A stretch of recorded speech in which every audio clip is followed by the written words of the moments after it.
Israel के राजा के रूप में येहू का अभिषेक। आमेन।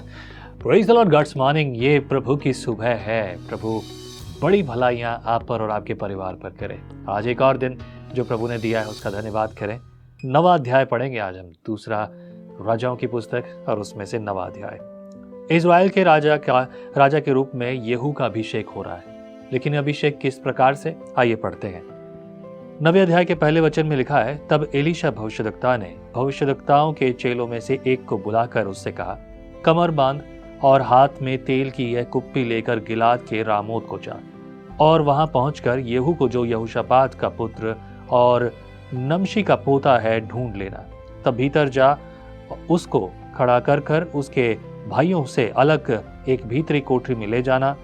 तब तेल की यह कुप्पी लेकर तेल को उसके सिर के ऊपर यह कहकर डालना, यहोवा यूं कहता है कि मैं इज़राइल के राजा होने के लिए तेरा अभिषेक कर देता हूं। तब द्वार खोलकर भागना, विलंब न करना।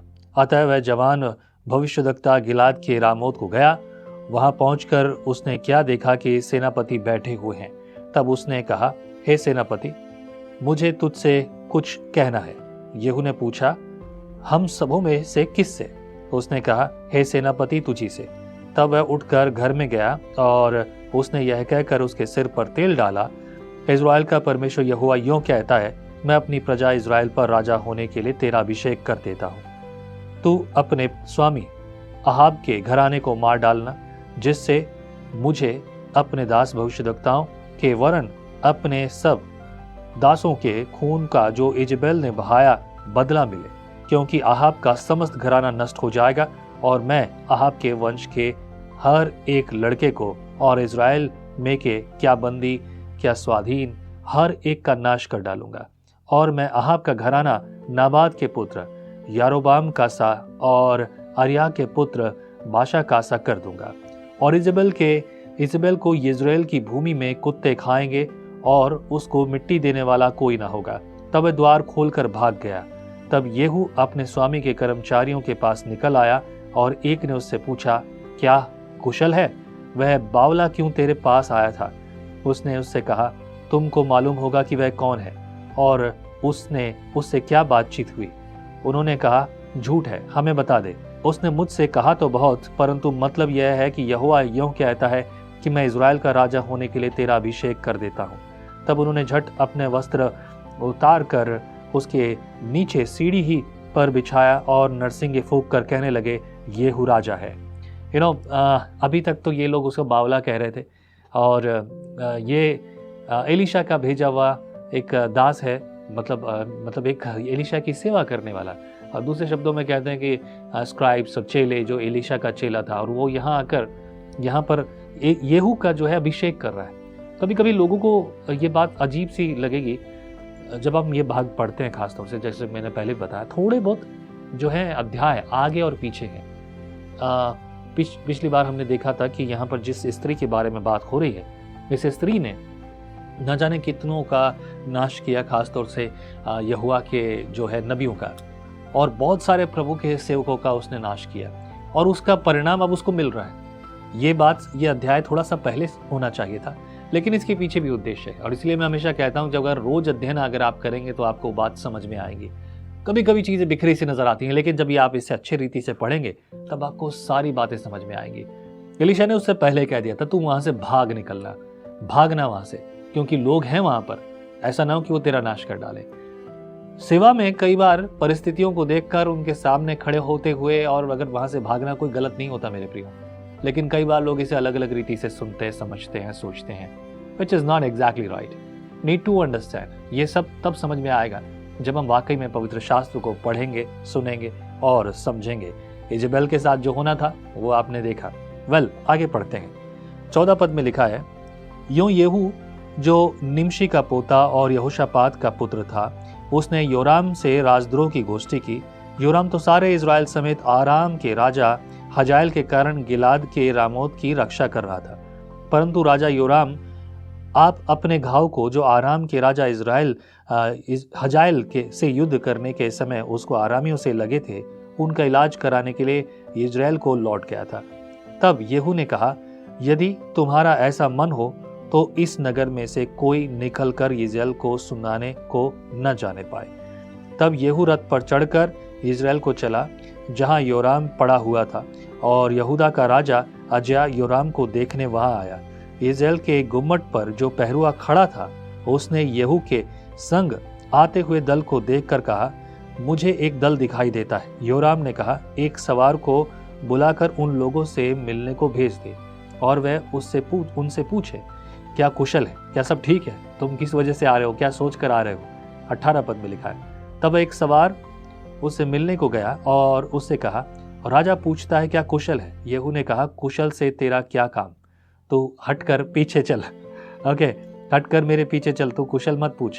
तब पहरुए ने कहा, वह दूत उसके पास पहुंचा तो था, परंतु लौटकर नहीं आया।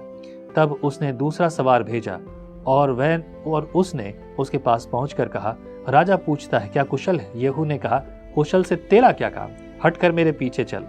यहाँ दूसरे पहरुए को भी उसने अपने पीछे रख लिया, क्योंकि यह अभी राजा का कर्मचारी और यह सेनापति है। सेनापति की भी आज्ञा मानना जो है छोटी बात नहीं है, उसके भी आज्ञा माननी है। 20 पद में, तब पहरुए ने कहा, वह भी उसके पास पहुंचा तो था, परंतु लौट कर नहीं आया। हाँकना निमशी के पोते येहू का सा है, वह तो पागलों के समान हाँकता है। मतलब अभी उन्होंने चाल और तरीका और व्यवस्थाएं और जो भी कुछ था उसको देखकर पहरुए ने बोला कि ऐसा लगता है कि ये निमशु का पोता जो है येहू के जैसा है, क्योंकि उसका तरीका जो है आने जाने का इसी प्रकार का है। 21 पद में लिखा है, योराम ने कहा, मेरा रथ जुत हुआ। तब उसका रथ जुत गया। तब इज़राइल का राजा योराम और यहूदा का राजा अजया दोनों अपने अपने रथ पर चढ़कर निकल गए और येहू से मिलने को बाहर जाकर इज़राइल नाबोत की भूमि में उससे भेंट की। येहू को देखते ही योराम ने पूछा, हे येहू, क्या कुशल है। येहू ने उत्तर दिया, जब तक तेरी माता इजेबल छिनालपन और टोना करती रहे तब तक कुशल कहाँ से रहा। इसने पूछा कि ऐसा कैसे हो सकता है, जब ये कुशल कैसे हो सकता है जब वो टोना टोटका करे या सब कुछ करे। अगर आपने आसपास देखा है, जितने लोग टोना टोटका और ये सब कुछ करते हैं, उनकी जिंदगी कैसी है। मैंने ये बात बहुत नज़दीक से देखी है। मैं भी इनमें कहीं ना कहीं लिप्त हुआ करता था। असल में मेरे पिताजी, क्योंकि घर की परिस्थितियाँ ऐसी थी, जब आदमी को जवाब नहीं मिलता ना, तो वो आदमी हर जगह ढूंढता फिरता है, कहाँ से मिलेगा जवाब, कैसे होगा, किस रीति से मुझे उत्तर मिलेगा, कहाँ जाऊँ मैं। और ऐसे ही टोना टोटके वालों के पास लाइन पहुँच जाती है। ये ऐसा है अंधेरे में जो है लठ मारना, कि भाई यहाँ पर एक पागल घूम रहा है, उसे मुझे लठ मारना है। वो पागल जो आपकी ज़िंदगी खराब कर रहा है। असल में ज़िंदगी खराब करने के पीछे बहुत सारे कारण हैं। ये बातें तो हमने प्रभु के वचन से सीखी हैं कि क्या समस्याएं रहीं और समस्याओं का समाधान क्या है, और इसीलिए तो हम सीखते हैं। तो आइए आगे बढ़ते हैं और फिर सीखते हैं। उसके बाद 23 पद में, तब योराम रास फेर के और अजया से यह कहकर भागा, हे अजया, विश्वासघात है, भाग चल। तब येहू ने धनुष को कान तक खींचकर योराम के कंधों के बीच ऐसा तीर मारा कि वह उसका हृदय फोड़कर निकल गया और वह अपने रथ में झुककर गिर पड़ा। तब येहू ने बिदकर नामक अपने एक सरदार से कहा, उसे उठाकर इज़राइली नाबोत की भूमि में फेंक दे। स्मरण तो कर कि जब मैं और तू हम दोनों एक संग सवार होकर उसके पिता आहाब के पीछे पीछे चल रहे थे, तब यहोवा ने उससे यह भारी वचन कहलवाया था।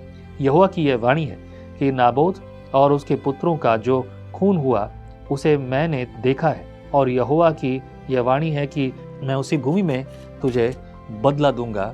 तो अब यहोवा के उस वचन के अनुसार इसे उठाकर उसी भूमि में फेंक दे। जो बात है सीधी बात है। ये बात पहले से कही गई कि इसके साथ क्या होना है, किस रीति से होना है, ये बात तो पहले से कही गई। अब उसके बारे में क्या बात करना। खैर 27 पद में, यह देखकर यहूदा का राजा अजया बारी के भवन के मार्ग से भाग चला, और येहू ने उसका पीछा करके कहा, उसे भी रथ ही पर मारो। तो वह भी यिबलाम के पास की गूर की चढ़ाई पर मारा गया और मिग्दो तक भागकर मर गया। तब उसके कर्मचारियों ने उसे रथ पर यरूशलेम में पहुंचाकर दाऊदपुर में उसके पुरखाओं के बीच मिट्टी दी। अजया तो आहाब के पुत्र योराम के 11वें वर्ष में यहूदा पर राज्य करने लगा था, और उसका क्या अंत हुआ, यू आर गेटिंग इट। अभी और भी बात सब हम देखेंगे तो इसके बारे में और भी बातें खुलकर सामने आएंगी। 30 पद में, रानी इजेबल का वध। अब सुनिए, 30 पद में लिखा है, जब येहू इज़राइल को आया तब इजेबल यह सुन अपनी आंखों से सुरमा लगा अपना सिर संवार कर खिड़की में से झांकने लगी। जब येहू फाटक में होकर आ रहा था तब उसने कहा, हे अपने स्वामी के घात करने वाले जिम्री, क्या कुशल है? तब उसने खिड़की की ओर मुंह उठाकर पूछा, मेरी ओर कौन है? कौन? इस पर 2-3 खोजों ने उसकी ओर झांका। तब उसने कहा, उसे नीचे गिरा दो। अतः उन्होंने उसको नीचे गिरा दिया और उसके लहू के कुछ छींटे दीवारों पर और कुछ घोड़ों पर पड़े और उन्होंने उसके पाँव से लताड़ दिया। तब वह भीतर जाकर खाने पीने लगा और कहा, जाओ और उस श्रापित स्त्री को देख लो और उसे मिट्टी दो, वह तो राजा की बेटी है। जब वे उसे मिट्टी देने गए तब उसकी खोपड़ी, पाँव और हथेलियों को छोड़कर उसका कुछ न पाया। अतः उन्होंने लौटकर उसे कह दिया। तब उसने कहा, यह यहोवा का यह वचन है जो उसने अपने दास तिप्शी एलिया से कहलवाया था कि इजेबल का मांस इजराइल की भूमि में कुत्ते खाएंगे और इजेबल का शव इजराइल की भूमि पर खाद के समान पड़ा रहेगा, यहाँ तक कि कोई ना कहेगा यह इजेबल है। परिणाम तो बुरा होना ही है। और सीधे शब्दों में परमेश्वर कभी किसी को छोड़ता नहीं। जब भी बात हमने देखी है, छोटी छोटी बातें, इन दिनों जब हम वचन को पढ़ रहे हैं, कुछ ऐसी घटनाएं मेरे सामने घटी जिनकी वजह से जो है मैं कहने लगा, हे प्रभु यहोवा, ये तो बहुत बड़ा पाप हो गया है और इस पाप के लिए कैसे सुधारा जाए। And I was not directly involve in that, पर मैं जानता हूँ इस बात को कि परमेश्वर किस रीति से प्रकट करता है। It's a family matters. और जब ऐसी कुछ गलतियां हो जाती हैं तब हम क्या करें? ये गलतियां हो सकता है आपसे हुई हो मेरे प्रियो, but you know what, right now we have the greatest mercy of God. इतनी महान कृपा है that we have blessing word of God. ये परमेश्वर का वचन आज हमारे हाथ में है और ये वचन हमारे लिए, हमारी शिक्षा के लिए काफी है कि हम इसे पढ़ें, सुने, स्वीकार करें, ताकि हम ऐसी चीजों से बच जाएं, ऐसी बातों से समझ जाएं। ये येजेबेल के बारे में जो हुआ है और यारोम के साथ जो हुआ है, जो भी राजाओं के साथ जो अभी इस समय हो रहा है, इन सब बातों को जानकर, जो कि हम अध्ययन करके सीख रहे हैं, हम समझ रहे हैं हमारे जीवन को हम कैसे हाँके सही तरीके से। अगर गलत करेंगे तो उसका परिणाम क्या होगा। बात सिर्फ आप तक नहीं है सीमित, परंतु आपके आने वाली पीढ़ी तक भी ये ऐसा होगा।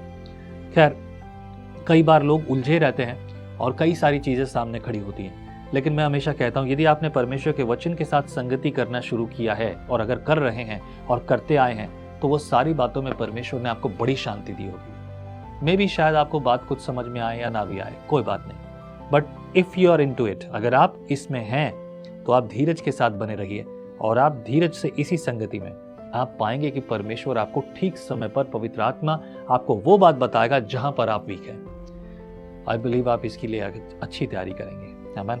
आइए प्रार्थना करते हैं। प्रभु परमेश्वर, तेरी ओर से ज्ञान, बुद्धि, सामर्थ्य मिले, आशीष मिले, तेरी भलाई मिले प्रभु, तेरे वचन की अगुवाई मिले हर परिस्थिति में, ताकि प्रभु हम पाप से बचे रहें और अपने आप को तेरे आगमन के लिए पवित्र बनाएं। प्रभु, ऐसी ही आशीष मैं एक एक व्यक्ति के लिए मांगता हूँ, खासतौर से भाई बहन जो तेरा वचन सुन रहे हैं, संगति कर रहे हैं प्रभु, इन पर, इनके परिवार पर, बच्चों पर, बड़ों पर, सबको बहुतायत से आशीष दे, ताकि तुझ में चलें, तेरे द्वारा चलें। कमी घटियों को दूर कर, वचन के अनुसार जीवन प्रभु, जीवन का पहला स्थान। धन्यवाद हमारी प्रार्थना को सुनने के लिए। मसीह यीशु के नाम से प्रार्थना में मांगता हूँ, आमीन। आमीन। प्रभु आपको बहुत आशीष करे। परमेश्वर की महिमा सदैव होती रहे। जय मसीह की। परमेश्वर का वचन जीवन देने वाली रोटी है।